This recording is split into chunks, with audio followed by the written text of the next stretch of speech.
You know, you say TPK like it's a bad thing. Today, I'm going to be offering advice for game masters who are wrestling with the question, is Pathfinder 2E too hard, on this episode of the Local Disaster Tour Guide.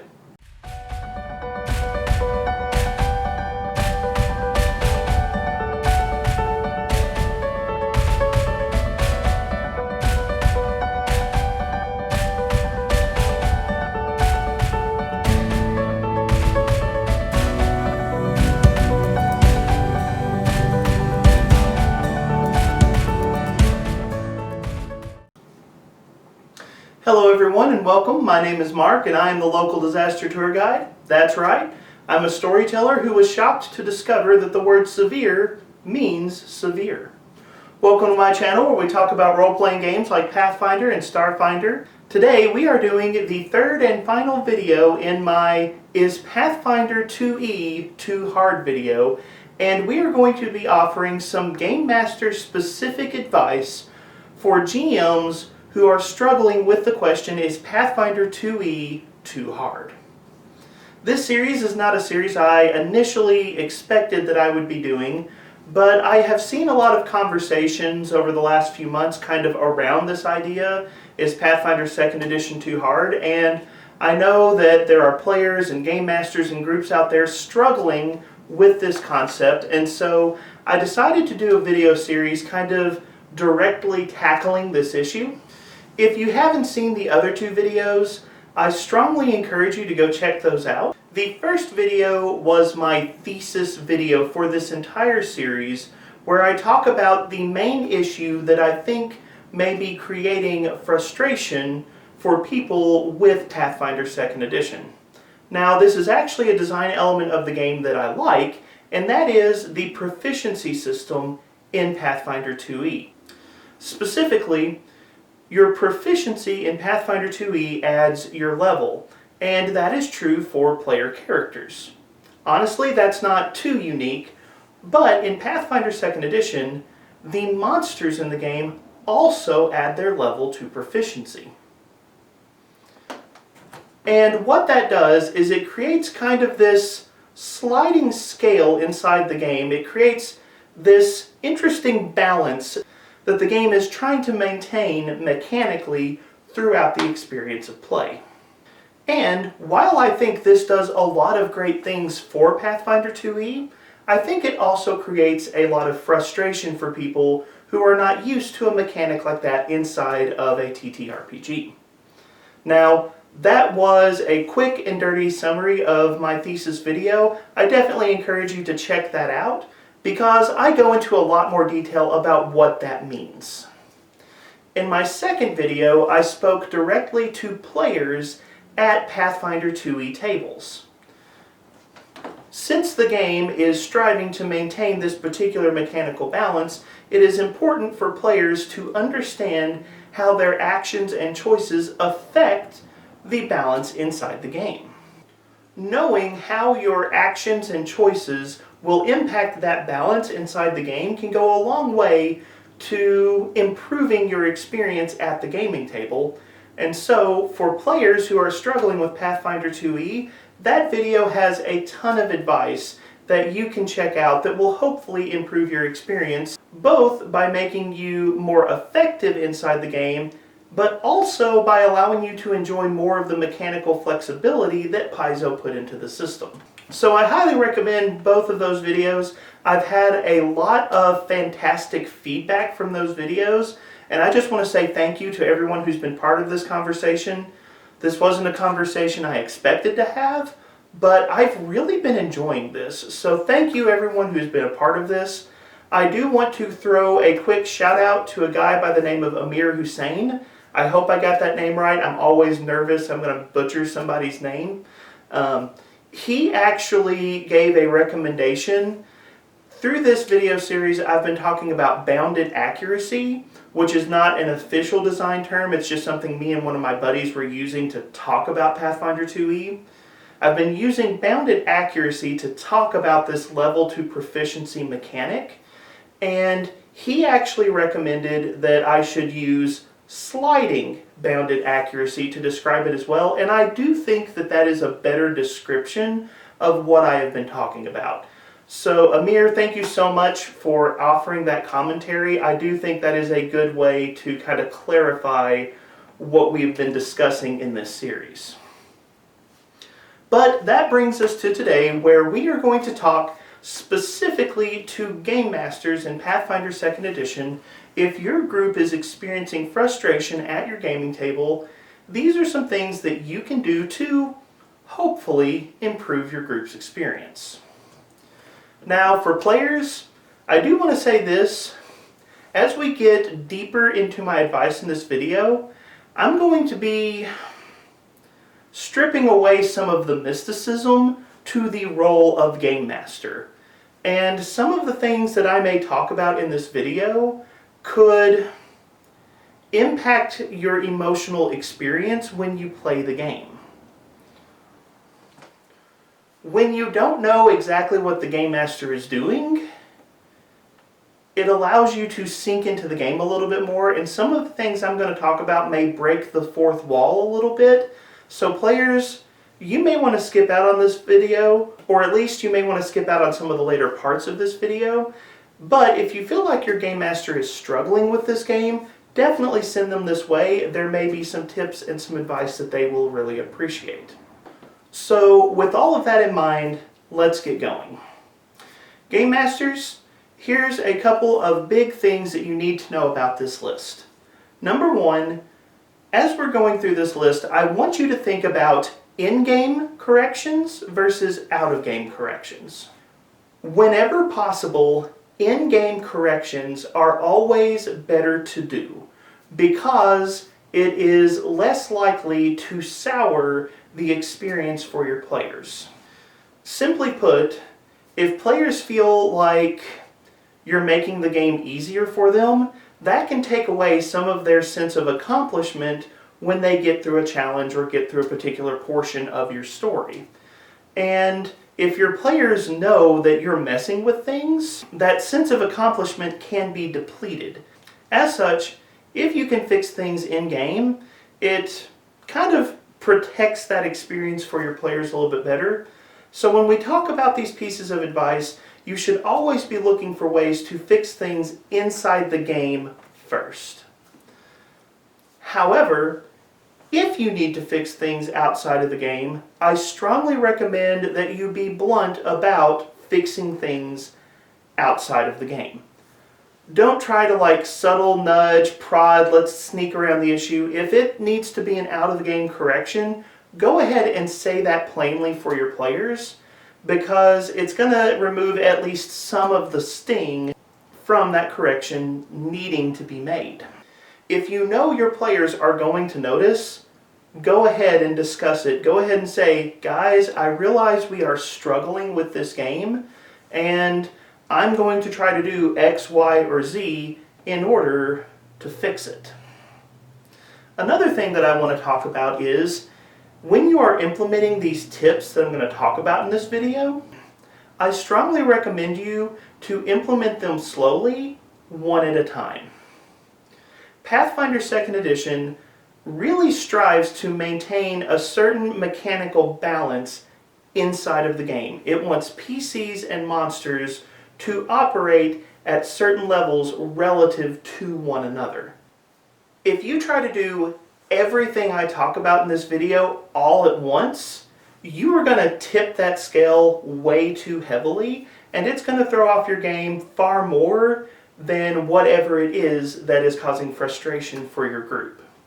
So the tips that I give you today, these are not something you should do all at once. Instead, implement these one or two at a time, take it slow, and see if you can tweak the game to the point you're having the experience that you would like to have.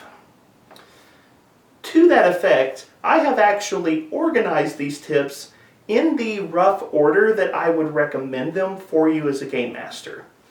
The tips at the start of this list are the things I would try first, and the tips at the end of the list are the things I would try if the earlier options aren't really doing it for you. Now, I will tell you that the first two tips on this list are actually somewhat system neutral. They can actually help with any game system that you might be playing, but the further through this list that we go, the more it is going to get specific to Pathfinder 2nd Edition.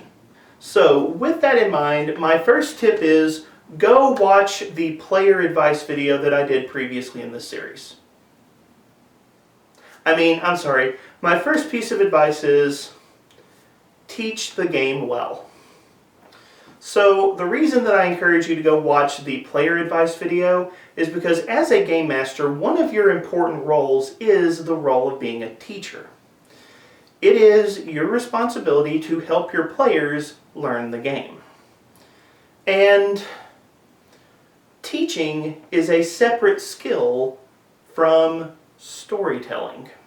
To be a successful game master, you must be a fantastic storyteller, and I know a lot of game masters who are fantastic storytellers, but teaching is a separate skill, and I have met many game masters who can tell a fantastic story, but aren't very good at teaching the game. And one of the things that may help your group is for you as a game master to spend some time on the art of teaching the game in addition to the art of telling the game. And that means you need to be willing to go in and spend time identifying the areas where your players are struggling. The reality is, most players do not struggle with an entire game. Usually players are going to struggle with a particular element of the game. Maybe it's the perception and stealth rules, maybe it's multiple attack penalties, or maybe they're getting confused by Pathfinder 2nd Edition's trait system. Quite often, players have most of the game. They've got a large body of information that they understand and can use, but usually there are small elements inside the game that they are struggling to understand. As such, you need to spend time identifying where your players are struggling so that you can offer targeted teaching to that element of the game to help them achieve mastery with whatever it is that is frustrating them. And that brings up an important point when it comes to teaching. Teaching is done best when it is targeted, when it's specific, and when it's focused on a specific thing. Broad teaching usually is a miss for people. They need focus. So, when you are teaching a game, you really need to focus in on what it is you want to teach. Here is a very basic example. If I was introducing a brand new role player to Pathfinder 2nd Edition, someone who has never gamed before in their life, I would not allow them to roll up a character. Instead, I would ask them what kind of character they wanted to create, and I would probably ask some clarifying questions during the creation process, but I would create the character for them, give them the character, and explain how to play. Learning to play and learning to create a character are two different skill sets, and if I tried to teach both at once, I'm probably going to frustrate my player. So, when I am teaching new players, I start with how to play. I just give them the character, and once they understand how to play, they are then ready to begin making choices about character creation or character advancement. Now, obviously, that is a simple and a quick example, but that is something that you should be aware of when you are trying to teach role-playing games. You want to identify what skill it is your player needs, and then you want to make sure you are focusing on that skill when you are teaching them. There's a lot more I could say here, but for the sake of brevity, I'm going to go ahead and try to step away from this point.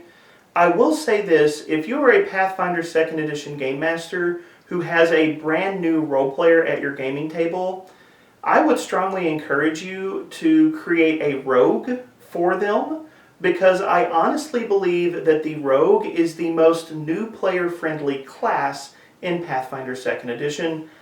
I may do a separate video on why I think that later, but we've got a lot more to cover, so I'm going to move on. In addition to teaching the game well, another system-neutral thing that you can do is regularly audit your players' character sheets.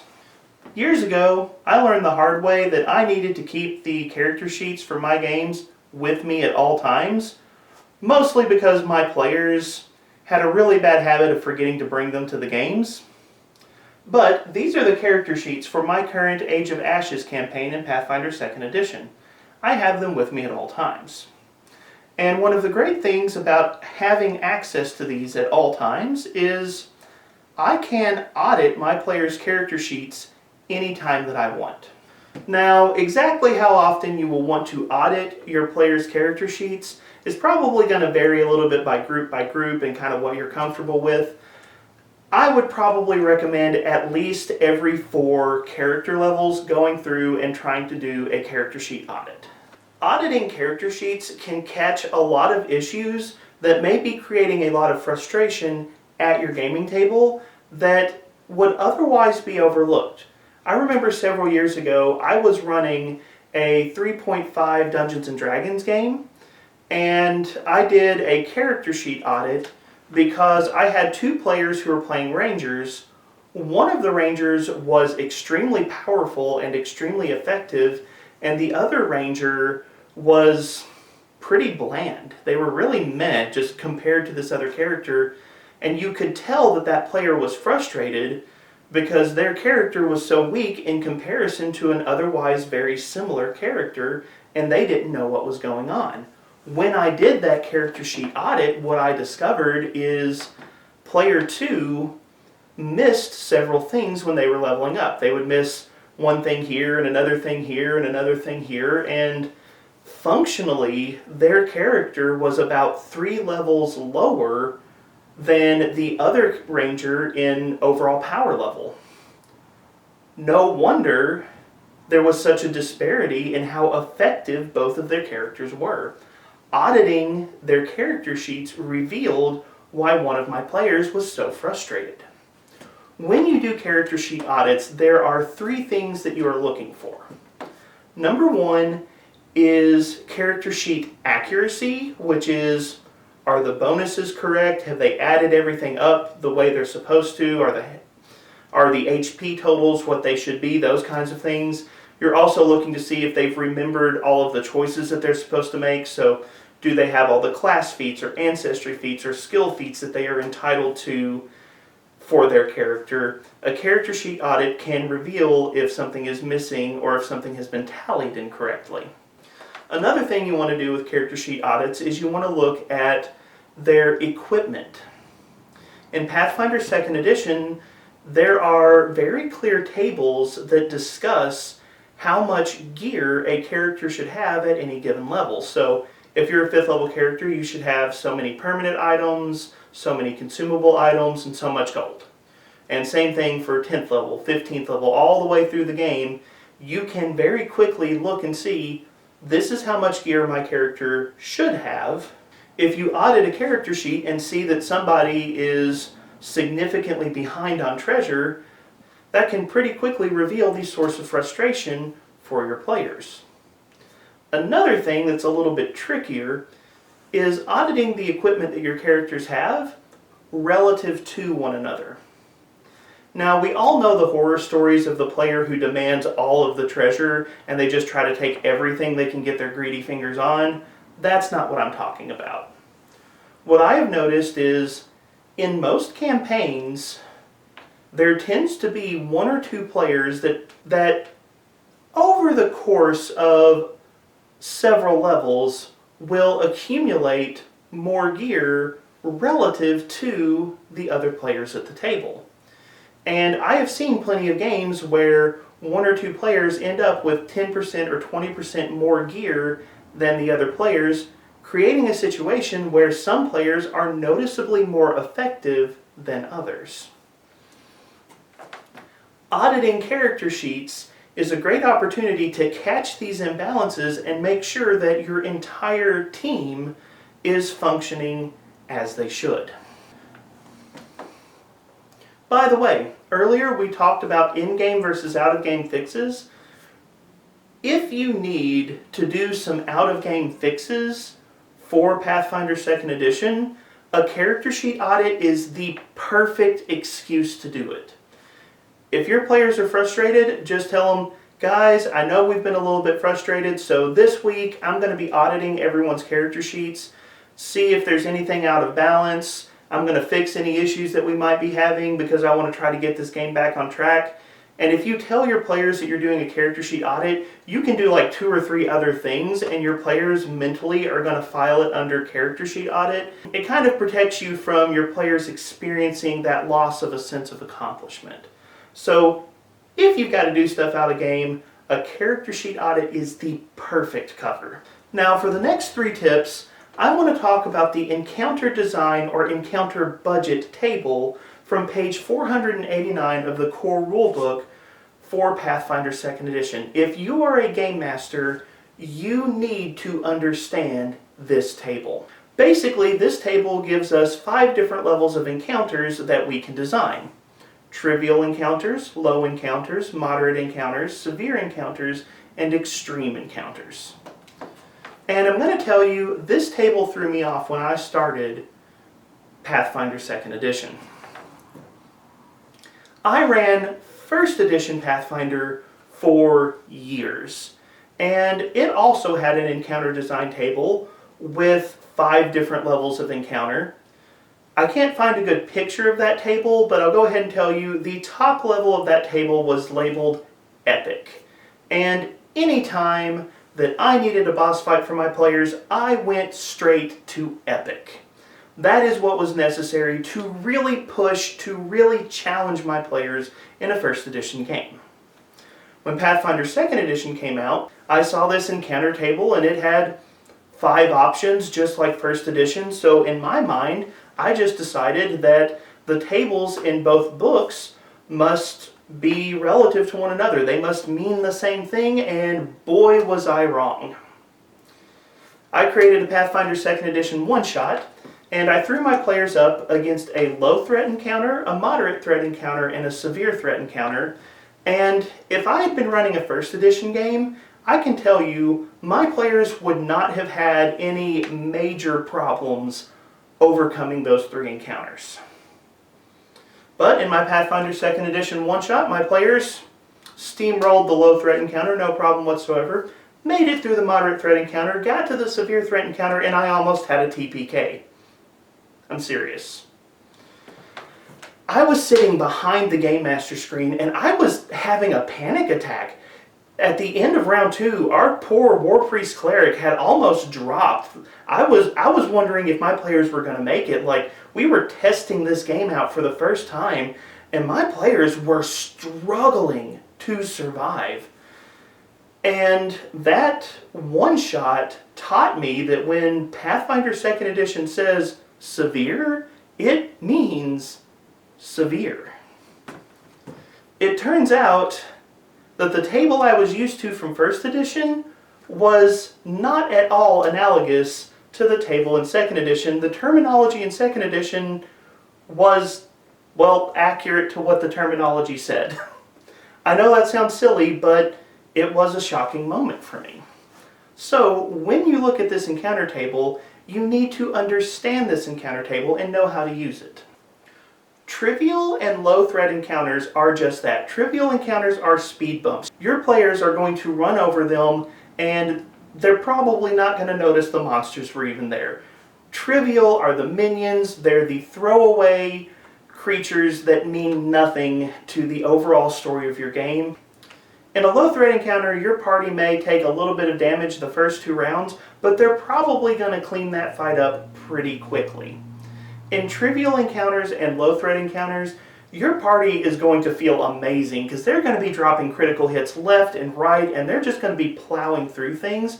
By the way, if you want to do a scenario where your party has to face like this oncoming horde of enemies, just like wave after wave after wave, let me go ahead and say this. Only use trivial or low threat encounters for that kind of scenario. If you try to do moderate or higher encounters for like wave after wave, your party's going to go down pretty quick. Moderate encounters instead are intended for encounters that are going to have some challenge, some weight for your players. Your players can probably do a few of these encounters back to back, but they are definitely going to be tougher. Severe encounters are honestly boss fights. Severe in Pathfinder 2nd Edition feels more like a boss fight than about half of the epic encounters I used to do in first edition. Severe is severe, and if your players have a severe encounter, expect them to need some recovery time after it's over. Extreme encounters? Honestly, if your party isn't ready for the encounter, they should be running. And you should be communicating to the party that they're not ready for the extreme encounter if they aren't ready. Extreme encounters are the kinds of situations where the party needs to go in well-researched, well-prepared, ready for that specific encounter, and probably having done 2 or 3 different things to kind of tip the scale back in their favor. Never randomly throw out an extreme encounter unless you really want a TPK in Pathfinder 2nd Edition. If you want to be successful, you need to know how to use this chart. And that leads us to my 4th tip for Game Masters. When it comes to encounter design, slow down. Like, literally slow the game down.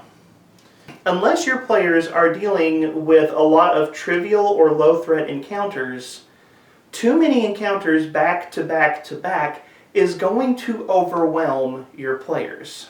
There is no reason to push your players at breakneck speed through a large number of moderate or heaven help your poor players severe or extreme encounters. If your players are going to have tougher encounters, one of the easiest things that you can do to improve your players' experience is give them time inside the story to slow down and recover between encounters. Things like treat wounds and repairing shields can go a long way to improving the survivability of your players. If you give them too many hard encounters back to back, the party is probably not going to be successful. So, as a game master, weave some opportunities into your story so that your characters can take breaks and recover in between fights. I would probably recommend, after 2 or 3 moderate encounters, that your players have an opportunity to take a break and recover. And definitely after a severe or extreme encounter, that there be some story time where they can recover from what they just went through. Pushing characters through encounters too quickly will overwhelm them and will frustrate your players. Now, the next tip that I'm going to give on encounter design is definitely one of those tips where you want to try this one last. But I have found this to be successful when it comes to designing encounters. If your players are truly experiencing a lot of frustration, one of the things that you can do is budget for your encounters as if you had one less player character in your group. I've done this a few times during my Age of Ashes campaign. I currently have 5 players in my group, and Age of Ashes is built around an assumption of 4 players, and there have been numerous occasions where I've just thrown my 5-player party up against the 4-player designed encounters and found that it actually works really, really well. If your players are experiencing a lot of frustration, one of the easiest invisible ways to kind of tip the scale back where you want it to be is just budget as if you had fewer players than you actually do. This ends up in a situation where the monsters are hitting as hard as you want them to hit, but not quite as often, or at least when they do hit, it's being spread across a wider number of players, and it ends up being a less frustrating situation for players. So if you need to tweak this encounter design table, one of the easiest things that you can do is just pretend you have one less player at your table and design your encounters accordingly. Speaking of encounter design, this brings me to my 6th tip, which is arguably one of the easiest ones to implement, and you can actually find it on the Game Master screen. There are tables on the Game Master screen, both the regular and advanced versions, that include weak creature adjustments. The weak creature adjustment makes creatures weaker, and I'll go ahead and tell you, it's really easy to implement. You can do the mental math very quickly if you want to make a creature weaker. And this is one of the quickest and easiest ways to change an encounter if you need to tip things in favor of your players. Not long ago, I was running an encounter for my party, and it was one of those encounters I kind of had to throw together a lot faster than I normally do, and I didn't quite design it as well as I should have, and as my players were in the encounter, I realized that it was harder than I intended it to be. And what I did is I actually just applied the weak creature template in that fight, and it tipped the scales back, and the encounter was running the way I wanted it to run for my players. Very quick, very easy to do. I will tell you, if you decide to use the weak creature template, don't go overboard.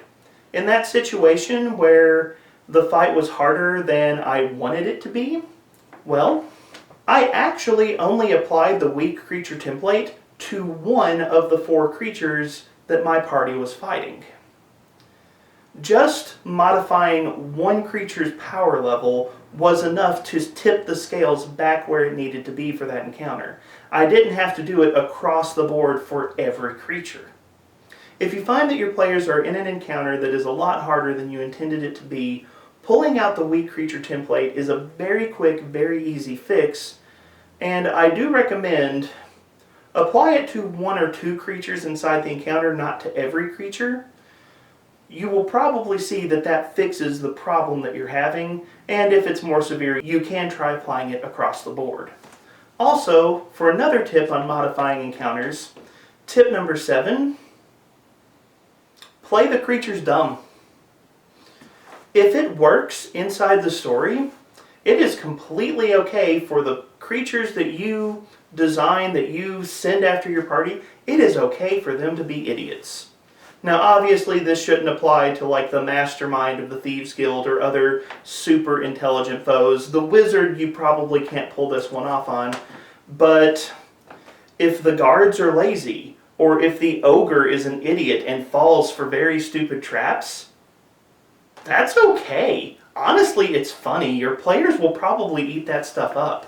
If your players are trying to pull tricks or deceive their targets, it's okay to play creatures dumb. And that's a really easy way to tip the scale back in favor of your players. If the creatures that you're controlling waste an action or 2 during the fight doing something that you know is going to be a waste of an action, your players are probably just going to feel good that they tricked their villain into wasting an action. So that's a really quick and easy way to tone down the challenge level of a fight without even changing the mechanics of the fight. When and where possible, just making your enemies dumb can go a long way to reducing the frustration that your players are experiencing. Let's say despite all of your effort in those categories, you are still finding that Pathfinder 2nd Edition is, unfortunately, too hard. Well, there is another entire category of things that you can do, which is power up your player characters. So far, we have been taking some pressure off of the challenges side of the scale, but one of the things you can do is you can put more weight on the player character side of the scale and make them more effective. Now, this is an area where you need to be a little bit more cautious, but it is something that you can do that may help address the frustration that your gaming group is experiencing. I did forget to mention this in the auditing character sheets section, so as a quick FYI to Game Masters, offensive items are very important in Pathfinder 2nd Edition, and offensive items are weighted heavier in terms of what your player character should have access to. So one of the things you will want to be aware of when you are looking at character power levels is making sure that they have appropriately powerful offensive items among the gear that they possess. And that leads to a pretty simple way that you can make the game easier for your players, and that is just give them more or better gear so that they are better able to take on the challenges they encounter. Now, I will say, when you look at the player gear side of the equation, you should probably look at consumables. Consumables are something that you can add to your party's gear a little bit easier without drastically altering the scale of the game. Permanent items tend to have a greater impact, while consumables are things that, due to their consumable nature, have a smaller impact on the overall experience of the game, but can have a significant impact inside a short window. So consumables are a fantastic thing that you can give your party without upsetting the balance of the game too much. My recommendation, if your party is truly struggling with the encounters that they should be able to face, give your party about 50% more consumables every level than what they would normally get, and you may find that that is enough to tip the scale back in their favor. And an extra 50% in terms of consumables may sound like a lot, but for the typical party of 4 players, that's only like 2 to 4 extra consumables in a level. I guarantee you, your players are not going to notice if you start dropping something like that into the game. Maybe the villain didn't quite get to his last healing potion, or maybe the party found the secret bonus room that you added to the dungeon that contains the alchemical lab of the court wizard. Dropping some extra consumables is an easy way to improve the gear of your party and improve their power level without just completely breaking the game. But if you want to go a little more dramatic, there are other ways that you can increase the power level of your players. For this, I would like to talk about 3 options found inside the Game Mastery Guide for Pathfinder 2nd Edition, and this is the Ancestral Paragon variant rule, the Free Archetypes variant rule, and the Dual Class Player Characters variant rule. All 3 of these variant rules are designed to give your characters more options, to make them more flexible, and to make them a little bit more powerful inside the game. The Ancestral Paragon rule is going to give them bonus ancestry feats. The Free Archetype rule is literally going to give them free archetype feats throughout their character progression. And on the extreme end of the scale, you have the Dual Class PC rules, what used to be called Gestalt rules in other games, where your players actually get to level up in 2 classes at the same time, taking the best options from 2 different classes. Now, between these 3 options, the best one is probably going to be Free Archetypes. I have not used this in my games, but I have seen a lot of positive commentary on this across the internet. There are a lot of groups that really like the Free Archetypes variant, and there just seems to be a consensus out there that if you need your player characters to be stronger, Free Archetype is the variant rule for you. Again, I don't know that from first-hand experience, but from what I've seen, I can definitely say there is a lot of positive feedback on that out there. So if you want your player characters to be stronger, look at these variant rules and see if that might be something that you could do to help your players improve their characters without completely upsetting the balance of the game. Now, if you decide to power up your players, I still recommend try to find a way to do this in-game. If you do extra gear, let them find extra gear in-game. Don't just randomly hand it to them, but let them discover extra gear, or let a patron for the party give them a bonus reward for doing an extra part of a quest, or let them find that bonus room in the dungeon. Don't just hand out the treasure, but rather find a way to give it to them in-game so that it feels like it's part of the story.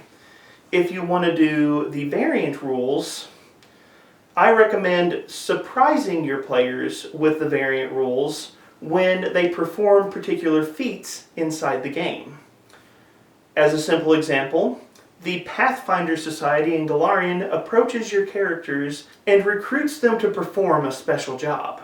Your players take the assignment and do a fantastic job, and upon returning, you inform your players that surprise you're going to give them access to the free archetype variant so that they can begin taking some of the Pathfinder Society faction-specific archetype feats.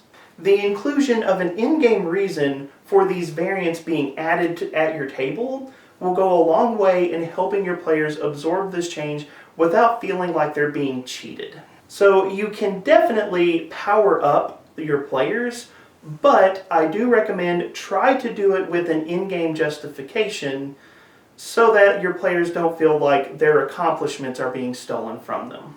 So I know that that was a lot of information. I am going to go ahead and wrap up the video here. If you are a game master that has found Pathfinder 2e to be too hard for your players, a few of the things you can do include making sure that you're teaching the game well to your players, auditing your players' character sheets, learning to use the encounter design and encounter budget table well at your gaming table, slowing down the pacing of your encounters, budgeting your encounters as if you had one fewer player character in your party, or just playing monsters dumb inside of the encounters that you throw at your players, at least where applicable in story. Finally, you can power up your players either by giving them more gear, I recommend more consumable gear, or using some of the variant rules from the Game Mastery Guide to make your player characters stronger at your gaming table. Again, with all of these, I recommend trying one or two things at a time. Don't do all of these at once, but rather take pieces and try to adjust your game a little bit by a little bit until you achieve the balance that you're looking for at your gaming table. In all of these, as I've said, in-game solutions are better than out-of-game solutions, but if you're going to use out-of-game solutions, be blunt about the out-of-game solutions. Don't try to pretend that you're not doing those things. But these pieces of advice taken together may be enough to dramatically offset the frustration that your gaming group has been experiencing. But let me throw the conversation over to you.